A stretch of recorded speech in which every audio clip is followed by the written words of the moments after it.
Okujaguza Eid al-Fitr oluvannyuma lw'abayisiraamu okulongoola omwezi mulamba nga basiiba okubadde kusuubira okubeerawo olunaku olw'enkya kwa kubeerawo ku lunaku olw'Essande oluvannyuma lw'omwezi obutalabikako olunaku olwaleero. Byonna byekenenyezeddwa oluvannyuma lw'obubaka obwakajja obwakakomekkereza gye buvuddeko awo nga bulaga ng'omwezi ogutalabiseeko olunaku olwaleero era ng'okujaguza okwa Eid okubadde kusuubira okubeerawo olunaku olw'omukaaga enkya kusindikiddwa nga kwa kubeerawo ku lunaku olw'Essande omwezi we gunaaba gulabise.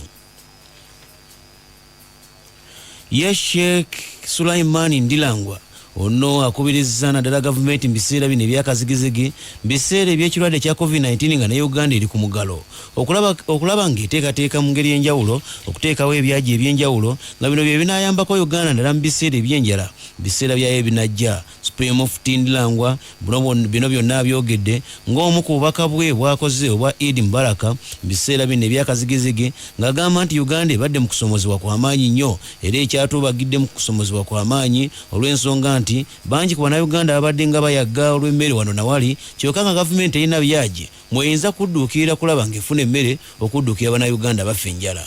Era eri gavumenti kanjikubira omulanga okussaawo ebyaji eby'emmere. Olwaleero gavumenti bwe bange esobodde okuliisa akakadde kamu ku miliyoni 4 eza Uganda, akakadde kamu obukadde obwo bwonna obusigadde tesobodde kubuliisa so nga ate bangi era balumwa enjala. Naye gavumenti njikubira omulanga esseewo ebyaji nga bwe kyabeeranga edda. Ebyaji ebyo baterekangamu emmere ebiseera ebizibu nga bino ng'emmere ey'ebyaji evaayo nga kiyamba abafunye obuzito abafunye obuzibu butya bwe batajja kufa njala ng'ebyaji ebyo birimu emmere. Nga yentandikwa gavumenti eyongeze bwongeza mmere ku ebyo ebyaji emmere yeyongere oba egisabye mu bantu abalungi naye nga eyina entandikwa.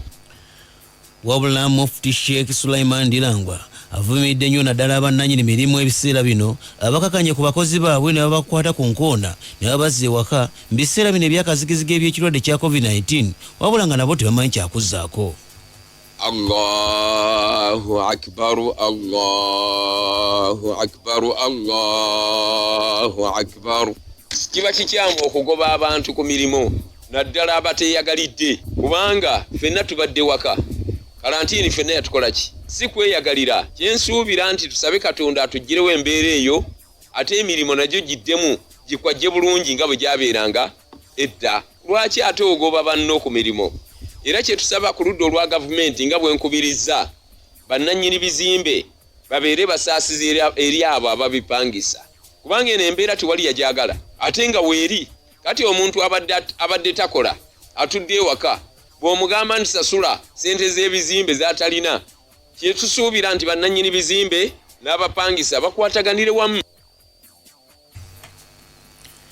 Ye omwogezi w'ekitongole kivunaanyizibwa ku nsonga z'omundaano mu ggwanga Jacob Siminyo agamba nti mu kiseera kino gavumenti ekola butassa mukono okulaba ng'ekola naddala ku bantu ab'enjawulo abakonkomalidde ku nsalo za Uganda ez'enjawulo nga bano bagoba emmotoka ebisaabaza ebyamaguzi ng'ebakolako mu ngeri y'okubekebejja ekirwadde kya COVID-19 gye buvuddeko emabegako awo twalabye nga bangi ku babaka mu palamenti kuva mu East African Legislative Assembly era ng'eno palamenti etaba amawanga gava mu buvanjuba bwa Uganda mu bitundu ebyeyo nga beemulugunya ku basaabaza ebyamaguzi nga bano bagoba emmotoka bino abakonkomalidde ku nsalo za Uganda ez'enjawulo nga bagamba nti okubekebejja ekirwadde kya COVID-19 kutwala kasoobo kyokka nga ate mu budde buno n'ebyo byebasabaza biyinza okwonooneka. Jacob Siminyo asinzidde ku Uganda Media Center n'abako by'atangaza ku nsonga eno.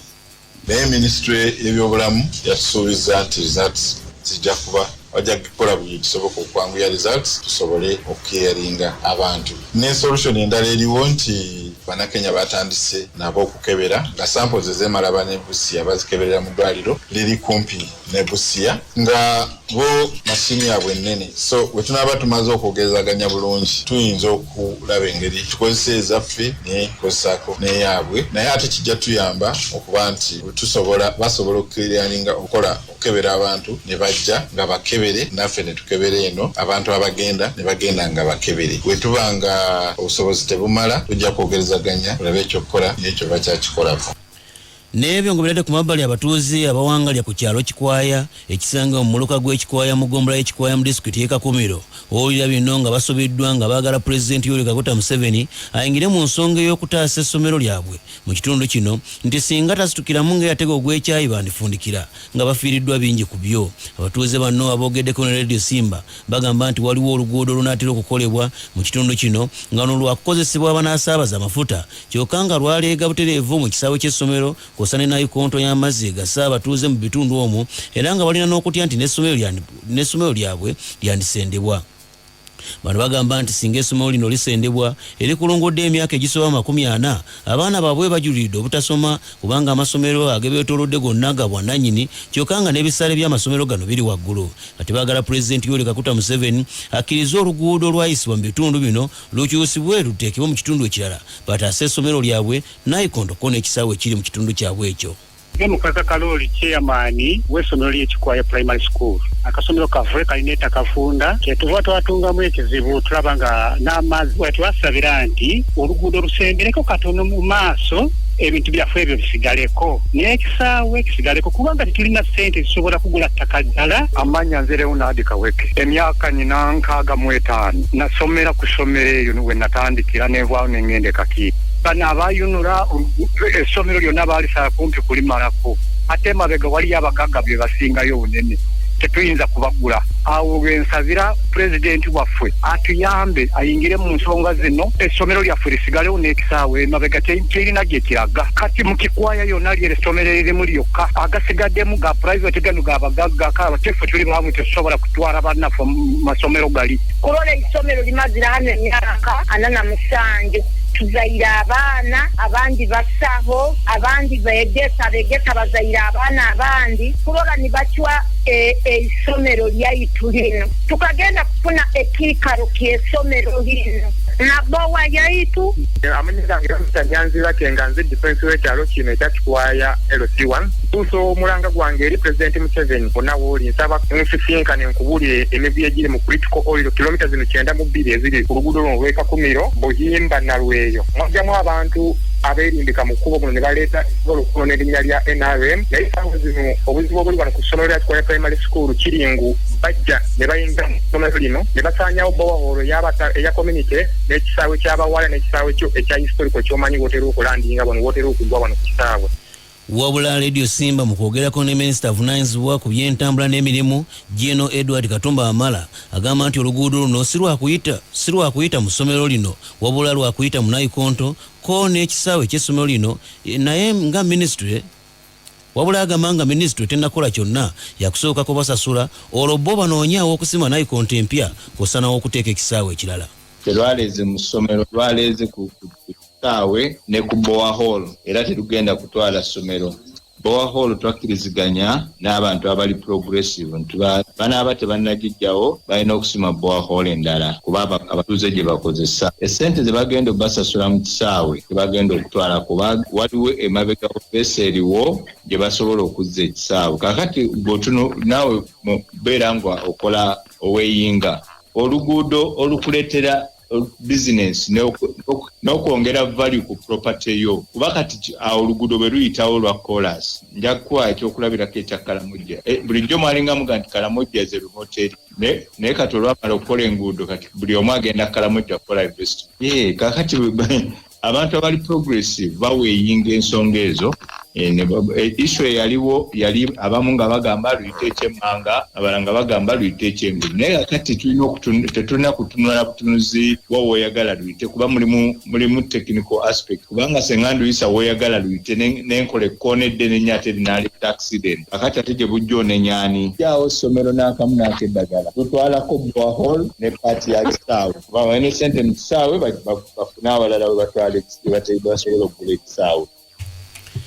N'ebyo ngoberera ku mabbali Minisita evunaanyizibwa ku by'obulamu wano mu ggwanga egamba nti yeetaaga obuwumbi 7 nga zino za kulwanyisa ekirwadde kya COVID-19 mu mbeera eno ey'akazigizigi Uganda mwetuubagidde. Bino byonna byogedde mu Paalamenti Minisita Jane Luther Acheng bw'abadde ng'alabiseeko mu maaso g'akakiiko akavunaanyizibwa ku byenfuna by'eggwanga mu Paalamenti ng'ayanja ensonga ng'agamba nti mu kiseera kino beetaaga okwewolwa obuwumbi 3 obwa nsimbi ez'Amerika era nga zino zaakuyambako okulaba nga batebenkeza embeera ey'okulwanyisa ekirwadde kya COVID-19 wano mu ggwanga. Akinga ategeeza akakiiko kano n'agamba nti ensimbi zino zeetaagibwa ddala mu bwangu kubanga ensimbi zino singa ziba zituuse zaakuyambako minisitule evunaanyizibwa ku byobulamu okulwanyisa COVID-19 okuva naddala mu mwezi ogwokusatu n'okutuukira ddala mu mwezi ogw'omwenda mu 2020 ow'omwaka guno gwennyini. Akinga agamba nti n'ensimbi zino zennyini obukadde 3 zigenda kuba nga zikozesebwa gavumenti naddala mu biseera bino ebyokulaba nga bafuna ko n'okulaba nga basasula kampuni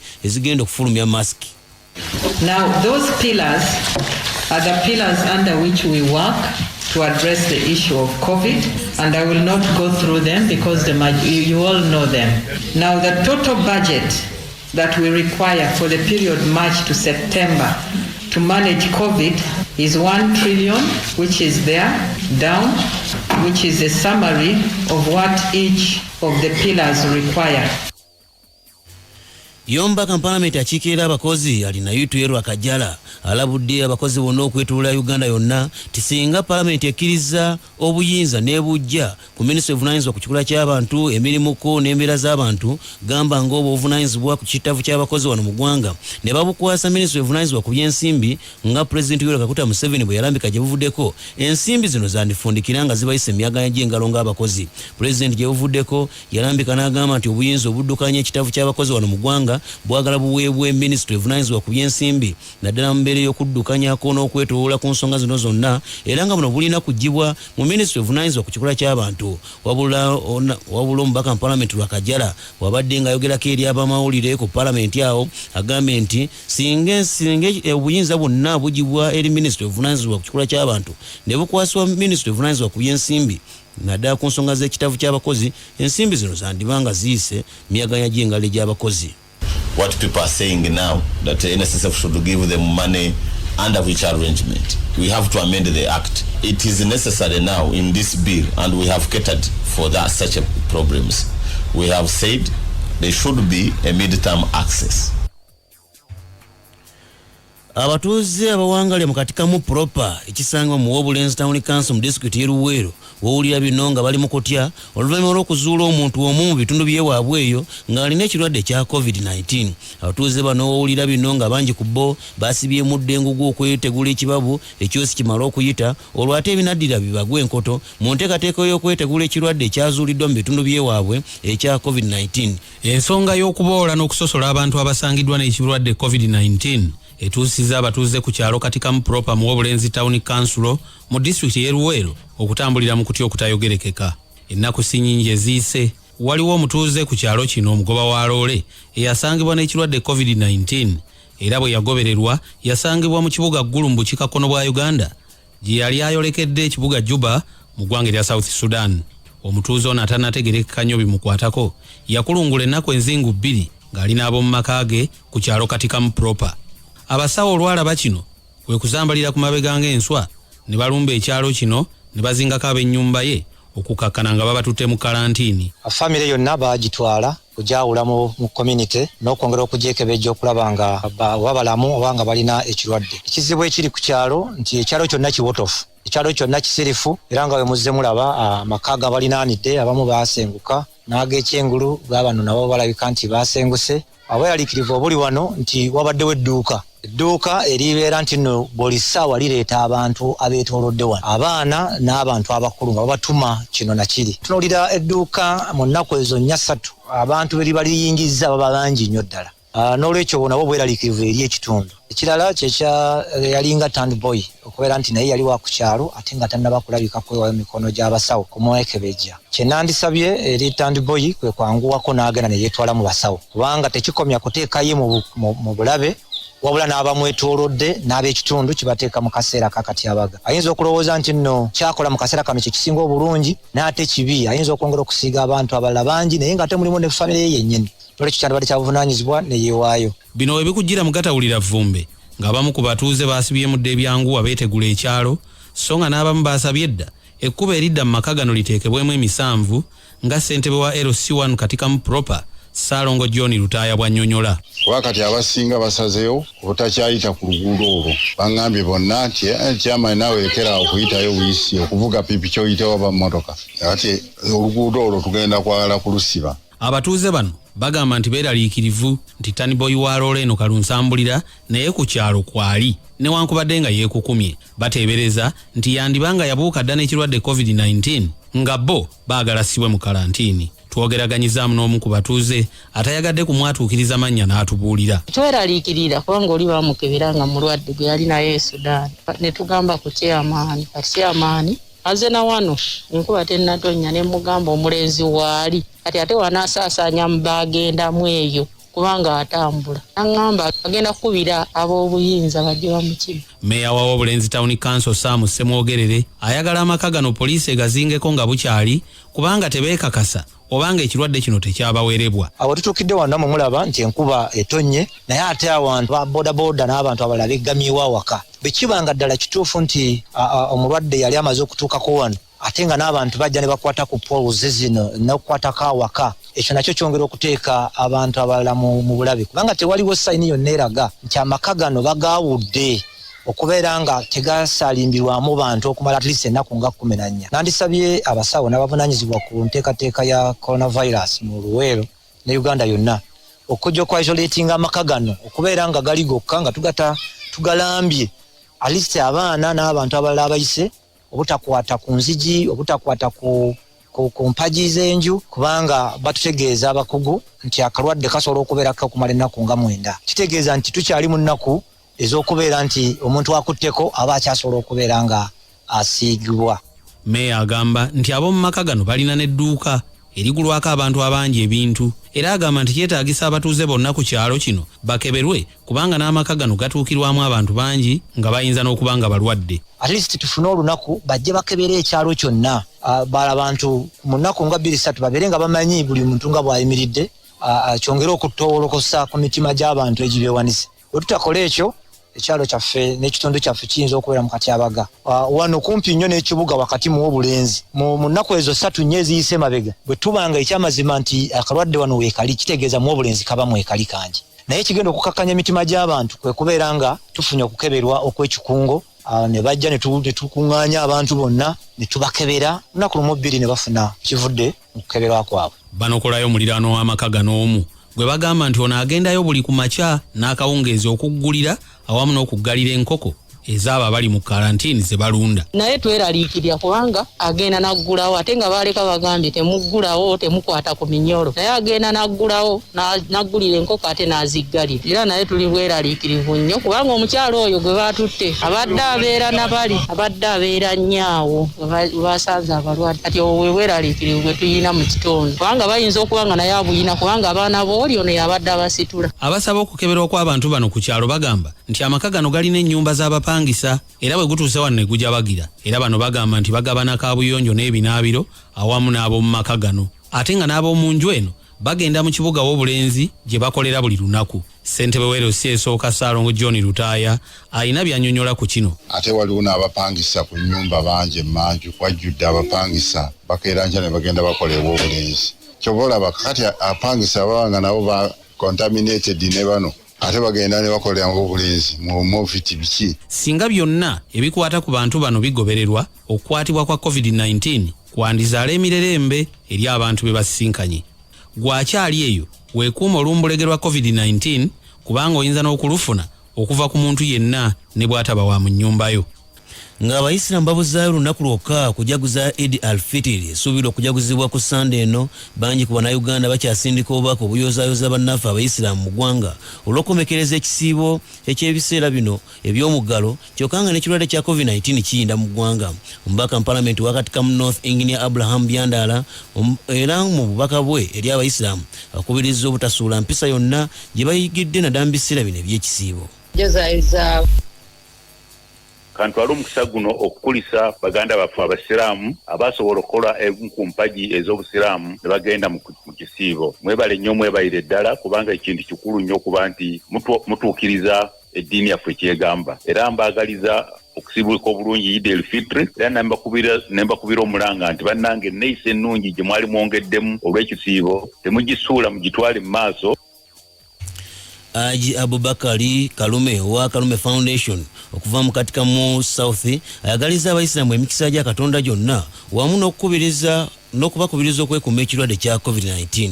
Assalamu alaikum wa rahmatullahi wa barakatuhu. Njagala okuyozaayoza bannayuganda naddala abakatika mu South nga mwe muli Gombole n'enzaala nyimbwa Bombo Town Council makulu bita w'obulenzi katikamu bayozaayoza okubeera nti musobodde okusiba omwezi gwa Ramadhan nga kati gusigaddeko lunaku lumu zitakyawera ppiri okuba nti Mukama Katonda atusobosezza ne tusiiba era ne tumalako bulungi. Mbagaliza emikisa gya Mukama Katonda okusigala nga muli basiraamu. Njagala okubeera nga nkubiriza abazadde ba Busha School mubeere nga mugoberera ebiragiro bya Ministry of Education nti abaana aba P7 baba batandise bakomyewo mu budde ate tukakalabye emirimu. Mbakubiriza okwekuuma mu nnaku zino sigala waka Idi ya Sunna.